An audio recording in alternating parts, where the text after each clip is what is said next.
오늘의 주요 뉴스입니다. 삼성전자와 LG전자가 TV 사업에서 적자를 기록한 가운데 위기 돌파를 위해 기술 경쟁력 강화에 나서고 있습니다.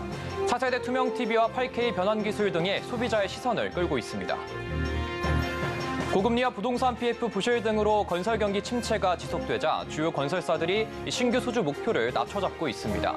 국내 건설 경기 침체가 이어지자 돈 되는 사업을 골라 수익성을 챙기겠다는 전략입니다. 저성장에 빠진 보험업계가 새로운 돌파구를 찾고 있습니다. 저렴한 값에 짧은 계약 기간으로 인기를 끌고 있는 미니보험을 속속 출시하며 MZ세대 고객을 사로잡을 수 있을지 주목됩니다. 국내 4대 금융그룹의 지난해 경영성적표가 잇따라 공개된 가운데 희비가 엇갈리고 있습니다. KB금융그룹은 역대 최대 실적을 올리며 리딩금융 탈환에 성공했지만 우리금융그룹은 4대 금융 가운데 가장 큰 순이익 감소를 보이며 최하위를 기록했습니다.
여러분 안녕하십니까? 센 경제라이브 시작합니다.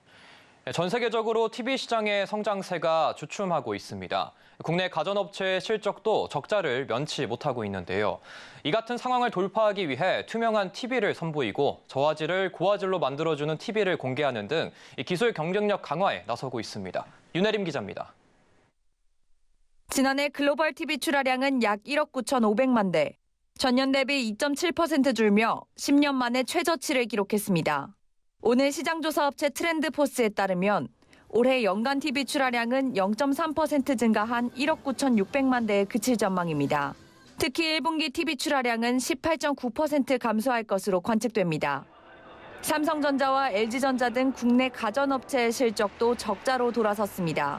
지난해 4분기 삼성전자의 VD 생활가전 부문은 영업손실 500억 원을, LG전자의 TV 사업을 맡은 HE사업본부는 지난해 4분기 영업손실 722억 원을 기록한 바 있습니다. 연말 성수기임에도 TV 시장의 전반적인 수요 정체가 가장 큰 문제로 꼽힙니다. 뿐만 아니라 중국 업체의 저가 물량 공세에 할인 경쟁이 치열해지며 마케팅 비용이 증가하자 수익성이 악화됐다는 분석도 나옵니다. 우리 기업들은 크면 클수록 좋다는 거거익선으로 통하던 프리미엄 시장 전략을 바꾼 모습입니다. 삼성전자는 투트랙 프리미엄 전략을 기반으로 올레드 라인업을 강화한다는 계획입니다.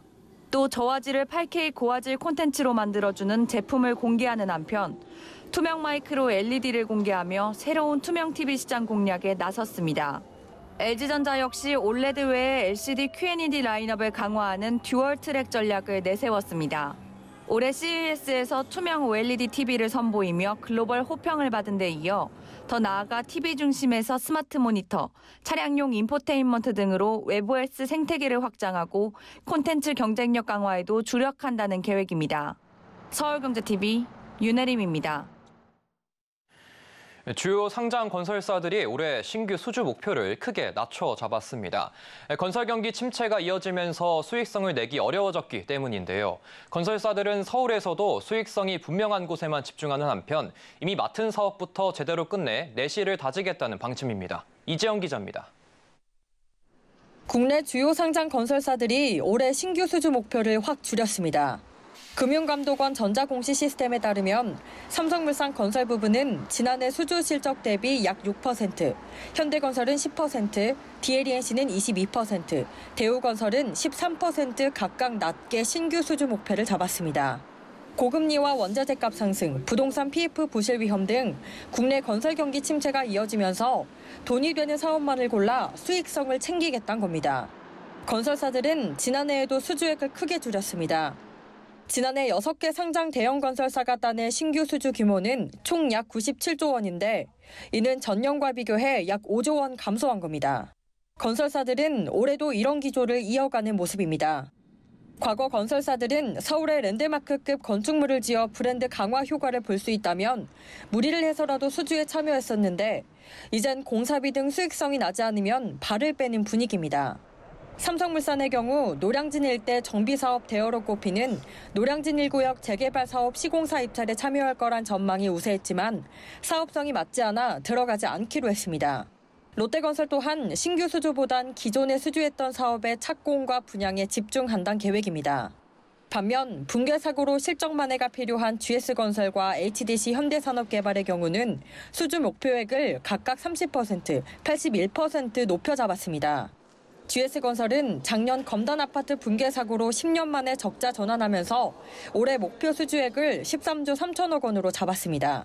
지난해 전년 대비 36%가량 줄어든 수주 실적을 채워넣기 위해서입니다. 2022년 광주 화정 아이파크 붕괴 사고를 냈던 HDC 현대산업개발은 지난해 수익성 개선에 성공한 것에 힘입어 올해 신규 수주 목표를 4조 8천억 원대로 잡았습니다. 서울경제TV 이지영입니다. 짧은 기간과 필요한 보장, 저렴한 보험료까지 이를 미니보험이라고 부르는데요. 이른바 MZ세대를 주축으로 미니보험 시장이 더 커지고 있다고 합니다. 최근엔 MZ 맞춤형으로 상품군도 더 다양해지고 있다고 하는데요. 김도아 기자의 보도입니다. 카카오페이 손해보험의 주력 상품인 여행자 보험은 올해 1월 기준으로 누적 가입자 70만 명을 돌파했습니다. 상품을 내놓은 지 6개월 만에 1200% 급증한 규모입니다. 이렇게 단기간 내에 많은 회원을 모집한 비결은 여행자 보험을 직접 설계가 가능하게 했기 때문입니다. 예컨대 30대 남성 한 명이 3일간의 일본 여행에서 식중독만 걱정된다면 해당 보장만 선택하고 30원짜리 보험을 만들 수도 있습니다. 이렇게 3박 4일 기준으로 3, 4만 원대 여행자 보험 가격을 평균 만 원대까지 끌어내렸고 이른바 MZ세대들의 호응으로 이어진 결과입니다. 미니보험은 일상생활에서 꼭 필요한 부분만 단기간 저렴하게 보장하는 보험 상품을 말합니다. 소비자들은 저렴한 비용으로 필요한 만큼 특정 위험만 보장받을 수 있어 관심을 높이는데 20, 30대 젊은 층인 MZ세대들에게 더욱 각광받고 있습니다. 보험사들은 최근 몇 년간 보험에 친숙하지 않은 젊은 세대의 진입 장벽을 낮추기 위한 상품으로 다양한 미니보험을 개발해 속속 출시하고 있습니다. MZ세대들이 미니보험에 더 관심을 나타내는 건 가성비를 중시한 영향도 작용했다는 분석입니다. 최근 인기가 높아진 펫보험의 경우에는 반려동물과 산책할 때만 보험을 적용할 수 있는 보험도 나왔습니다. 캐롯 손해보험이 내놓은 건데 기본 보험료가 2,000원입니다. 미니보험 플랫폼 토글은 골프, 자전거, 등산 등 하루 단위로 필요할 때만 가입할 수 있는 일회성 미니 레저 보험을 내놨습니다. 보험사 관계자는 미니보험은 원하지 않는 보장까지 선택해야 하는 불편함이나 손해보는 기분 등을 해소할 수 있다는 장점이 있다며 미니보험 출시는 눈앞의 이익보다는 젊은 세대들이 저렴하게 보험의 효익을 느끼고 보험 이용을 이어지도록 하는 데 목적이 있다고 설명했습니다. KB금융경영연구소는 최근 보고서에서 보험산업 전반의 성장률이 둔화되면서 보험사들도 돌파구 마련과 MZ 잡기를 위해 더욱 다양한 미니보험을 쏟아낼 것이라고 전망했습니다. 서울경제TV 김도하입니다.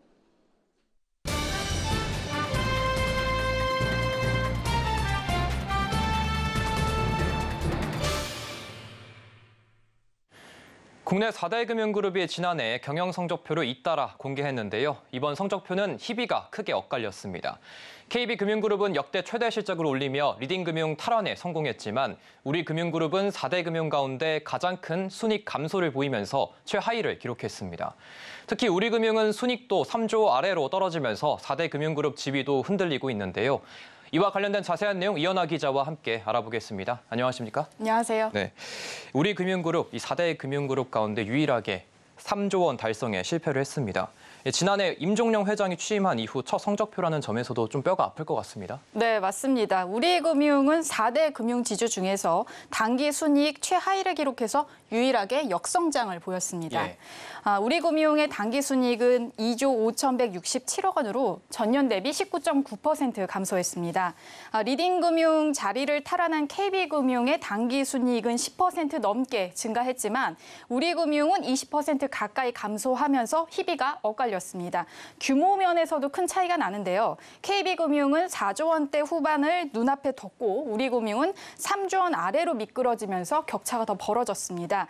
4대 금융지주 중 3위를 기록한 하나금융 단기순이익은 3조 4,516억 원인데 우리금융 순이익은 바로 위인 3위 하나금융과 비교해도 1조 원 가까이 차이가 납니다.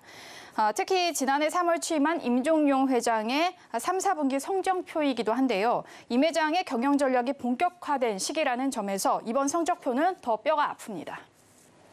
네, 그렇다면 우리금융의 지난해 수익 구조를 보면은 이 계열사 은행의 대출 성장을 좀 끌어왔다고 하던데 그렇게 되면은 이 전반적인 상황이 지금은 어떻게 흘러가고 있는 겁니까? 네, 발표된 내용을 중심으로 좀 살펴보면요. 우리금융 전체 순영업수익은 9조가 넘습니다. 9조 8,374억 원으로 전년 수준을 유지했습니다. 예. 이자 이익은 8조 7,430억 원으로 전년 대비 0.5% 증가했습니다. 큰 폭으로 증가한 조달 비용 때문에 연간 은행의 순이자 마진이 전년 대비 0.03%포인트 하락한 점을 고려했을 때 신성장 산업 중심 대출 성장세가 이자이익 증가를 견인한 것으로 풀이가 됩니다. 상생금융 분담금이 반영된 비이자이익 부분을 보면 1조 948억 원으로 전년 대비 4.7% 감소했고 자산 건전성은 전년 대비 악화됐습니다. 지난해 말 은행 연체율은 0.26%로 전년 대비 0.04%포인트 상승했고 카드 연체율은 1.22%로 전년 대비 0.02%포인트 올랐습니다. 자회사들의 성적표도 좋지 않습니다. 주요 계열사인 우리은행 단기 순이익은 전년 대비 13% 줄었고 같은 기간 우리카드는 45.3%, 우리금융캐피탈은 30.1%나 순이익이 주저앉았습니다. 특히 우리종합금융 530억 원의 적자를 기록했습니다. 결과적으로 보면은 그룹과 계열사 수익 구조는 더 나빠지고 그리고 경쟁 금융 그룹과 격차도 더 커지고 있는 상황입니다. 지금 말씀하신 거 들어보니까 우리금융그룹이 이 두 자리 순이익이 감소를 했다고 알려져 있는 것 같은데 이렇게 좀 큰 폭으로 이익이 줄어든 이유가 원인이 어떻게 됩니까? 일단 우리금융 측의 입장을 들어보면요. 예. 민생금융 지원 등 일회성 비용과 그리고 금융시장 불확실성에 따른 선제적 비용을 반영하며 위기 대응력을 강화한 결과다라고 설명하고 있습니다. 금융당국에서 꾸준하게 주문했던 상생금융 분담금 그리고 부동산 프로젝트 파이낸싱, PF 위기에 따른 대손 충당금의 부담이 순이익 감소의 원인이라는 겁니다. 대손 충당금은 예상되는 부실에 앞서서 미리 설정하는 부채 계정이기 때문에 이를 새로 인식할 때는 비용으로 처리하는 특성이 있습니다. 금융권에서는 충당금 적립의 가장 큰 이유를 현재 부동산 프로젝트 파이낸싱 PF 부실로 꼽습니다. 관련 익스포저 4대 금융지주의 총합을 살펴보면 33조 9,290억 원으로 집계가 됩니다. 4대 금융지주의 대손 충당금 규모는 8조 9,931억 원으로 전년 대비 70.6% 늘어난 규모인데 우리금융의 충당금만 살펴보면 1조 8,807억 원입니다. 전년 대비해서 112.4% 증가했는데 특히 4분기에만 보면은 8,020억 원 규모의 충당금을 쌓았습니다. 우리금융 측은 특히 부실 부동산 PF 등 금융시장의 불확실성에 대비해서 선제적 대비 차원에서 5,250억 원의 대손 비용을 추가 인식했다라고 설명했습니다. 네, 하지만 이 충당금은 우리금융만 쌓는 게 아니라 이 다른 금융권들도 PF 부실 여파에 충당금 규모를 계속해서 올리고 있는 상황인데 왜 유독 우리금융만 규모를 더 확대하려고 하는 이유가 있을까요? 네, 일단 내부적인 수익 구조와 또 우리금융 지주의 전략도 살펴봐야 하는 대목인데요. 네. 지난해 임종용 회장은 기업금융의 명가의 재건을 외치면서 기업 대출을 늘리는 데 집중했습니다. 그런데 이 방향이 결국에는 대손 충당금을 부담해야 하는 상황으로 이어진 겁니다. 우리은행이 2026년 말 기업 대출 잔액을 207조 4천억 원까지 끌어올리겠다라고 임 회장은 밝혔습니다. 포트폴리오 여신 비중을 60%까지 올리고 2027년 기업금융 분야 선두로 자리매김을 하겠다라고 밝혔습니다. 구체적으로 보면 5년 내 대기업 여신을 15조 원 늘리고 300개 중견기업에 총 4조 원을 지원하겠다는 내용이 담겼습니다. 임 회장의 계획 발표 후에 우리은행 차원에서 상당히 공격적인 영업 움직임을 보였는데요. 하지만 그 당시에도 이 단기간 성과는 거둘 수 있지만 높은 리스크를 감당해야 하는 상황에 대한 우려의 목소리가 높았습니다. 현재는 보면은 차주들의 상황이 안 좋아서 연체율은 증가하고 있습니다. 결국에는 기업 대출 부실 대비와 또 건정성 수준을 유지하기 위해서는 대손 충당금 추가 적립 규모를 늘릴 수밖에 없는 상황에 놓인 겁니다. 이 업계에서는 우리금융이 여전히 은행 의존도가 높은 게 실적 악화에도 영향이 좀 있다고 보고 있는데 어떻습니까? 네, 맞습니다. 그 4대 금융 가운데 우리금융만 유일하게 좀 살펴보면 증권이나 보험사가 없고 또 은행 의존도가 90%가 넘습니다. 네. 실제 이번에 발표된 단기 순이익 성적표만 보더라도 우리은행이 금융지주 순이익의 90% 이상을 차지하고 있습니다. 나머지 우리금융 캐피탈, 우리카드는 1% 미만인 수준입니다. 우리금융은 비은행 자회사들의 실적이 미비하거나 좋지 않은 상황이라 비용 상쇄는커녕 손실을 더하고 있습니다. 매번 등장하는 우리금융 비은행 포트폴리오 다변화 계획은 이번에도 나왔지만 구체적 언급은 없었습니다. 업계에서는 한국 포스증권 인수합병을 통한 온라인 증권시장 진출 가능성이 언급됐지만 현재까지 구체적으로 결정된 건 없다는 공식 입장을 우리금융 측은 밝혔습니다. 네, 올해도 금융업 업황이 좀 좋지 않을 것 같은데 우리 금융으로서도 여러 가지 대책이 좀 필요해 보이네요. 네, 그렇습니다. 네. 이번 실적을 보면 우려가 더 커지는데요. 예. 부동산은 물론 기업 대출까지 좋지 않은 상황입니다. 이번 성적표에서도 알 수 있듯이 비은행 비이자 이익 확대가 반드시 필요한데 현재 우리금융의 계열사 구조로서는 더 확대가 어렵습니다. 그래서 기업 인수합병, M&A를 더 빨리 나서야 하는데요. 현재 시장에 나온 매물로는 단기간 실적에 도움을 받기는 또 힘든 상황입니다. 하지만 보통주 자본 비율이 12% 선을 향해 가고 있는 등 자본 적정성이 개선되는 시그널은 있습니다. 업계에서는 당장 다음 달 임 회장 취임 1주년을 전후해서 더 강한 쇄신 전략과 돌파구 마련 전략이 나올 것으로 전망하고 있습니다. 네, 지금까지 이현아 기자와 알아봤습니다. 오늘 말씀 감사합니다.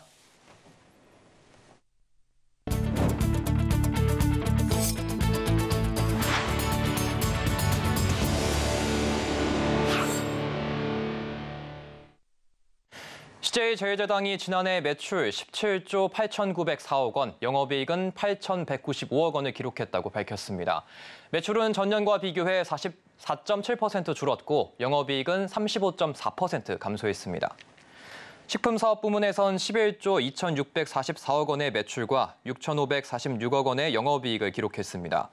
비비고 만두와 햇반 등 주요 제품 판매량이 늘었고 특히 출시 첫 해 메가히트 제품으로 자리 잡은 고메 소바바 치킨과 K스트리트 푸드 등 차별화된 신제품으로 새로운 성장 동력을 확보했다는 평가입니다. 바이오 사업 부문은 매출 3조 4,862억 원, 영업이익 689억 원을 기록했습니다. 원재료인 원당 가격 상승 부담과 셀렉타 부진으로 전년 대비 영업이익이 줄었지만 고수익 제품인 트립토판과 발린, 알지닌, 히스티딘 등의 스페셜티 아미노산의 매출 성장이 두드러졌습니다. CJ제일제당은 K스트리트 푸드 등을 앞세워 북미 시장 지배력을 높이고 프랑스, 북유럽, 동남아 할랄 시장 등의 진출로 신영토 확장에 속도를 낸다는 계획입니다. HMM의 새 주인 찾기가 무산되면서 되레 하림의 인수 결렬이 기회가 될 수 있다는 분석이 나오고 있습니다.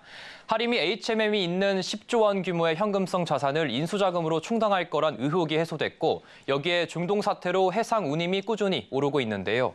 이 하반기로 갈수록 중국의 철강 수요 회복 등 우호적인 영업 환경도 기대되고 있습니다. 김효진 기자입니다. HMM 매각이 불발됐지만 실적 개선 기대감은 커지고 있습니다.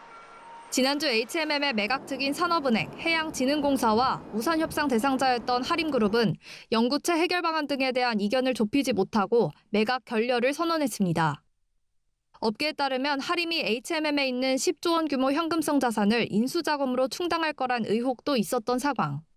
협상 결렬로 주인 없는 회사란 꼬리표를 계속 달게 됐지만 변동성이 줄었다는 점에서 안정적인 투자를 이어갈 수 있을 거란 평가가 나옵니다. 실제 HMM은 핵심 사업에 투자를 지속하며 기업 가치 제고에 나설 것이란 입장을 내놓기도 했습니다. 해상운임 상승도 호재로 작용하는 모습입니다.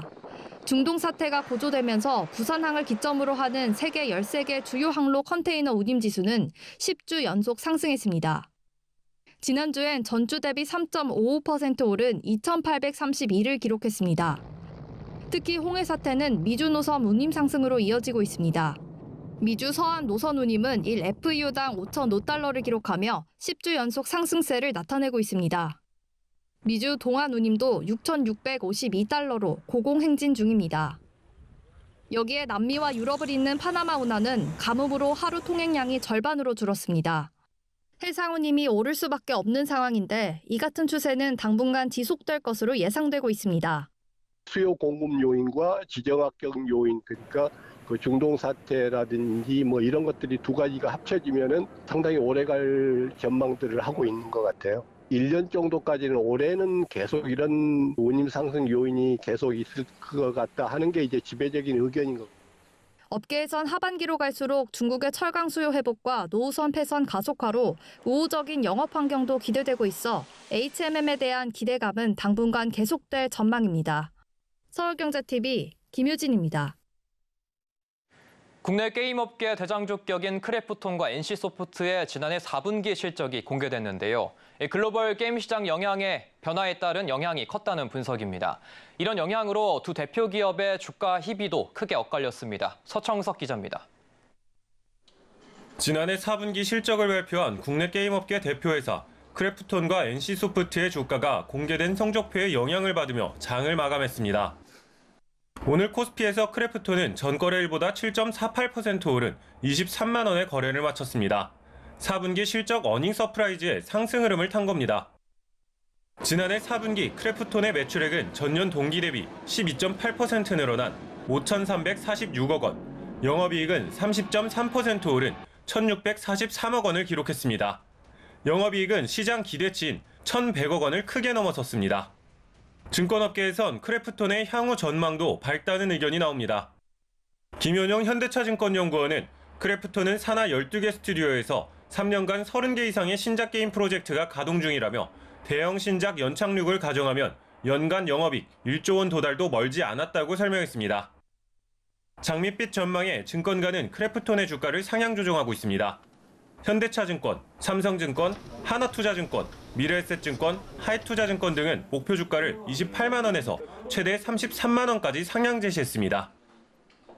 반면 한때 황제주 자리에도 올랐던 NC소프트의 주가는 하락세를 이어가고 있습니다. NC소프트는 전거래일보다 1.96% 떨어진 20만 500원의 장을 마감했습니다.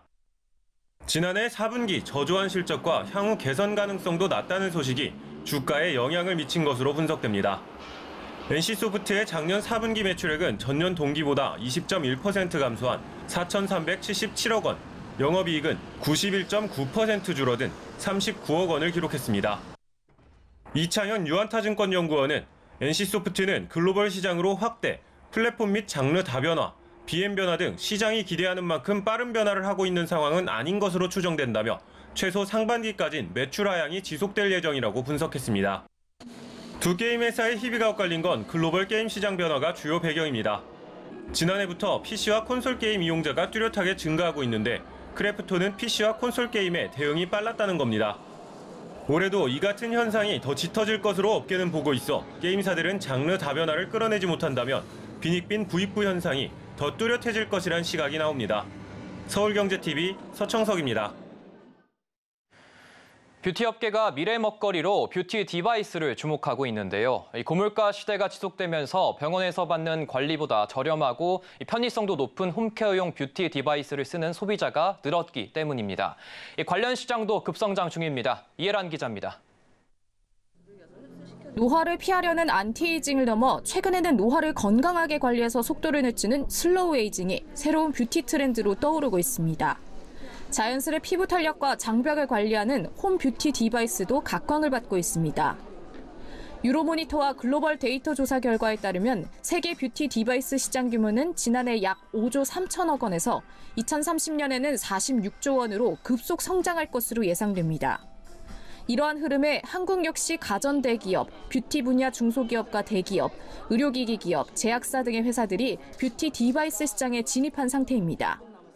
국내 점유율 1위 기업인 APR은 2021년 메디큐브 AGR을 론칭해 지금까지 누적 판매 168만 대를 넘겼습니다. APR은 지난해 유니콘 기업에 등극했고 이달 말 코스피 상장을 앞두고 있습니다. 현재 APR은 매출 중 약 40%가 미국, 일본 등 해외에서 나오는데 앞으로 해외 판로를 더욱 확장한다는 방침입니다. 업계에 따르면 LG전자 역시 프라일 신규 모델과 전용 화장품 개발에 돌입했습니다. 지난해 말에는 홈 엔터 사업본부 산하에 있던 홈 뷰티 사업 담당을 가전 사업본부 직속으로 이관했는데 뷰티 디바이스 판매 강화를 위한 포석으로 분석됩니다. 피부과 시술로 유명한 슈링크, 볼뉴머를 만든 국내 의료기기 업체 클래시스도 지난달 첫 홈 뷰티 디바이스 제품을 내놓으며 시장에 진입했습니다. 중소기업 지온 메디텍은 듀얼소닉 신상품을 추가 출시하며 뷰티 디바이스 시장에서 입지 강화를 꾀하고 있습니다. 그 피부과에 가는 것보다도 뭐 나쁘지도 않고 괜찮고 또 비용도 절감할 수도 있고 최근에 또 경기도 굉장히 안 좋기 때문에 기기들은 계속적으로 증가를 할 것이라고 이렇게 생각이 되어져요. 그리고 옛날보다도 그 기능들이 굉장히 좋아지고 있어요. 슬로우 에이징 트렌드와 맞물려 뷰티 디바이스 시장과 기술은 계속 성장하고 있습니다. 서울경제TV 이혜란입니다. 이상으로 센 경제 라이브 마칩니다. 함께해 주신 여러분 고맙습니다.